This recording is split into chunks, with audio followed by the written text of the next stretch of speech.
olha que massa! Agora que a gente já sabe usar o Git para ver as fotos, né, os commits que o nosso repositório possui, chega a hora da gente entender quais são os 3 estágios que um arquivo pode passar nessa história de controle de versão. Isso é fundamental porque é o que vai fazer com que as alterações que a gente produzir no nosso projeto se tornem uma realidade permanente e que isso possa ser propagado para uma URL fixa e pública na internet, que é uma das partes do nosso desafio.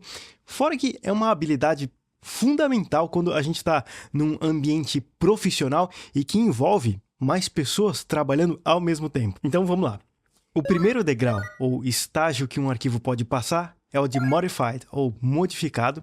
Isso sempre vai acontecer quando um arquivo que já participa do seu repositório de uma forma concreta, ou seja, é um arquivo conhecido pelo Git porque já foi tirada uma foto dele no passado. Quando esse é o caso e esse arquivo sofre uma alteração, ele vai ficar destacado como modified.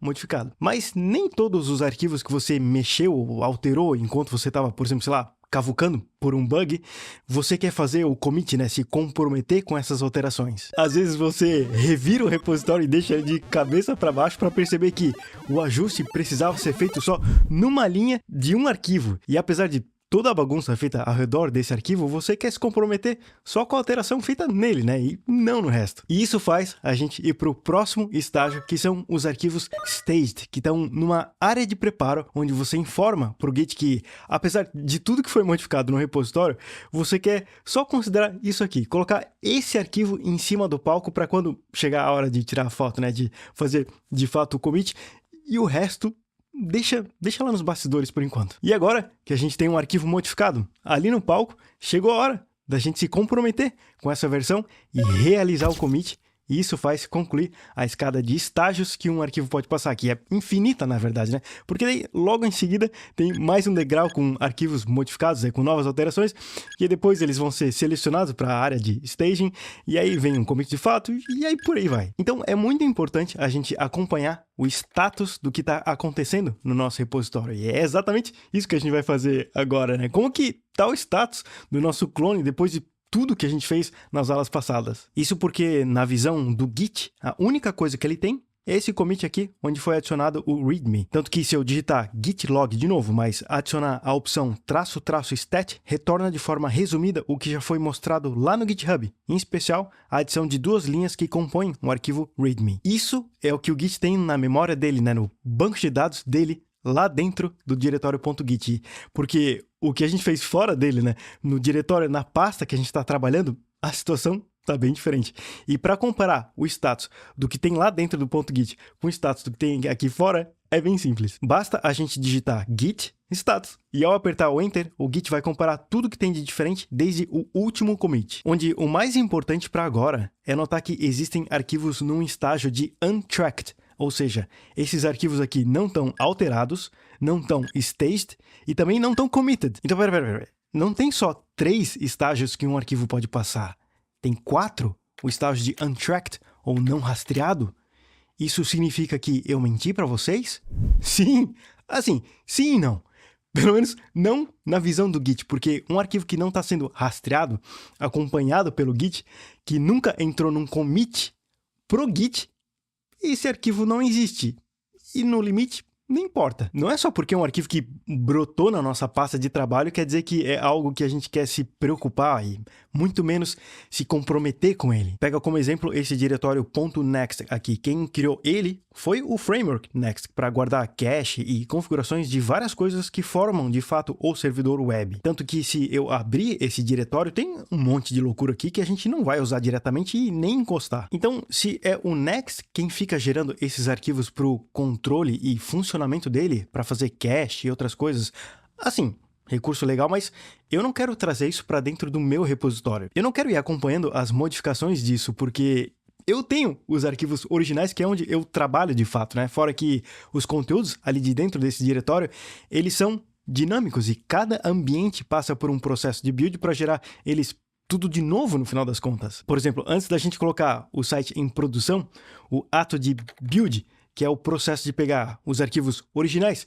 que a gente escreveu e através deles construir os arquivos finais que os navegadores vão ler, eles são colocados dentro do diretório .next, onde num build de produção são gerados até de uma forma mais otimizada, com arquivos mais compactados que os arquivos que estão aqui dentro do nosso ambiente de desenvolvimento. Então, nesse contexto todo, vale mais a pena ignorar esse diretório do que acabar trazendo ele sem querer para dentro do nosso controle de versão para controlar e acompanhar toda essa loucura. Mas agora, como manter ele ali dentro da nossa pasta de trabalho? Porque é importante que ele exista para o Next funcionar na nossa máquina, mas ao mesmo tempo fazer o Git não dar bola para ele, ignorar qualquer coisa que aconteça ali dentro. Ótima pergunta, como sempre, e para isso existe um arquivo especial chamado .gitignore. Olha que massinha. Eu vou fechar o diretório .next aqui, e na raiz do projeto eu vou criar o arquivo .gitignore, que automaticamente foi aberto aqui do lado. Agora, tudo que eu digitar aqui dentro, o Git não vai dar mais bola. Por exemplo, se eu digitar .next, que é o nome daquele diretório, e salvar, ao executar de novo o comando git status, o diretório .next não vai estar mais listado ali como untracked. Ele estava aqui em cima, ainda existe no HD, mas agora não aparece mais no radar do status. E interessante notar que o gitignore agora apareceu no radar como untracked. Isso porque, apesar dele ser um arquivo especial, pelo menos para o Git, né? Ele não tem nada de especial. Ele é um arquivo. E se você quiser se comprometer com o efeito que ele causa no seu repositório, você também precisa fazer o commit dele. Então, independente de todos os arquivos que estão ali como untracked ainda, você topa a gente subir o gitignore para o palco e tirar uma foto dele? Show! E para subir ele para o palco, então, basta a gente digitar git add, o nome dele, e dar Enter. Isso vai fazer ele subir para o degrau de Staged. E se logo em seguida eu digitar git status, agora ele está listado na seção Changes to be committed, ou alterações que serão confirmadas ou comitadas, que é o jeito que a turma fala. E de fato, o gitignore está sendo listado aqui como um novo arquivo e não está mais como untracked. Então, a gente está pronto para fazer um novo commit e o que a gente quer manter nesse momento já está lá esperando no palco. A bagunça tá aguardando lá nos bastidores, inclusive parte dessa bagunça foi expulsa do teatro e não pode mais entrar, como no caso do diretório .next, mas ele vai ficar lá fora vendo a foto massa que a gente vai tirar agora, que é através do comando git commit, onde tudo que tiver staged vai ser incluído nesse novo commit que vai ser criado.